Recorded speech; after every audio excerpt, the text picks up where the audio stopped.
Sa video natin ngayon mga maestro ay pag-usapan naman natin itong tungkol naman sa PBB 2022 ng DepEd. Ayan, so marami kasing mga nag-chat, maraming mga nagpo-comment din sa mga, hindi lang sa post ko no mga maestro, kundi sa iba't ibang mga post no na related po sa PBB 2022. No, bakit daw until now ay wala pang sumusunod na mga region no na nare-releasean po ng Special Allotment Release Order para pa rin po dito sa ating PBB 2022. Of course, hindi ko nababanggitin yung mga region no na wala pa at yung mga region na meron na no, para maiwasan na natin yung pagkukumpara po mga maestro. Pero I'm sure na although marami na rin mga na-releasean na mga region, pero tingin ko mas marami pa rin yung mga hindi pa rin na-releasean na po mga maestro no ng SARO for PBB 2022.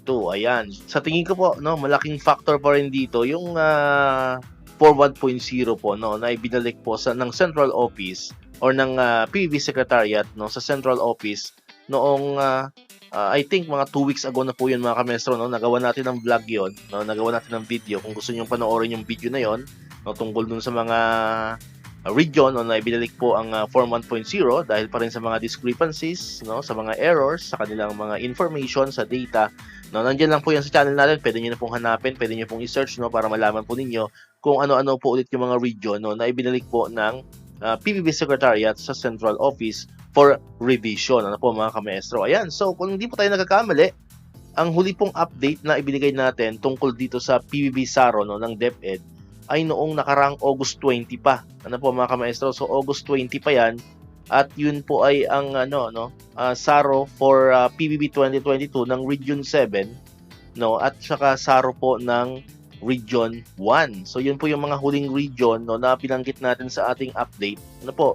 So Region 7 and Region 1, yun po yung huling mga region no na nareleasean po ng SARO for PBB 2022 at nangyari po yun or na-release po yun noong August 20 pa. Ano po mga kamaestro? So kung August 20, ngayon naman ay September 8 as of today, no? Nung ginagawa natin itong video, September 8, 2024. So kung bibilangin po natin yan, almost 19 days na, ano po? Almost 19 days na wala pa pong sumusunod na region no na nare-releasean po ng SARO for PBB 2022. Actually, nauna pa nga yung differential ng ibang mga SDO, no, based po sa mga nababasa natin sa mga comments, no, nauna pang dumating yung differential kumpara dito sa ating PBB 2022.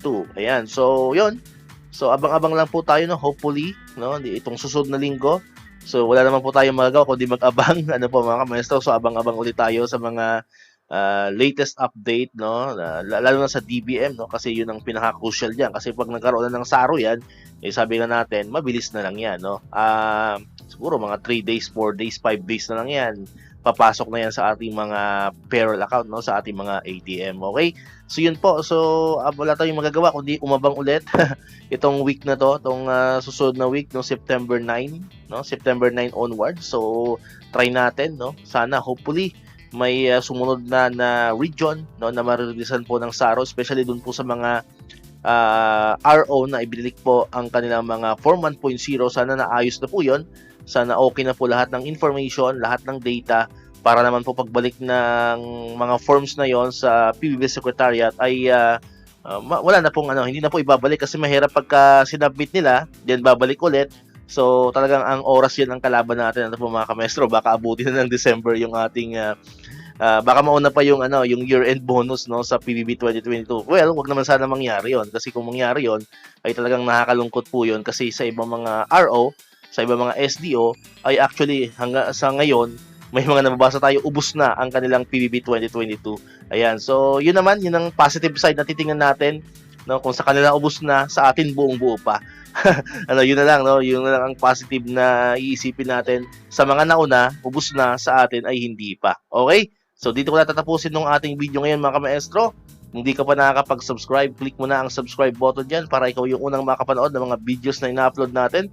Katulad dito, yung mga updates pa rin about sa PBB and other bonuses ng mga teachers and government employees. And syempre, click mo na rin ang notification bell button para ma-notify ka, updated ka pag may mga bago tayong uploaded na video. So muli, maraming salamat sa inyong panonood at pakikinig.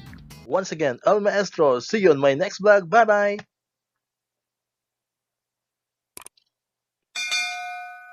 One, two.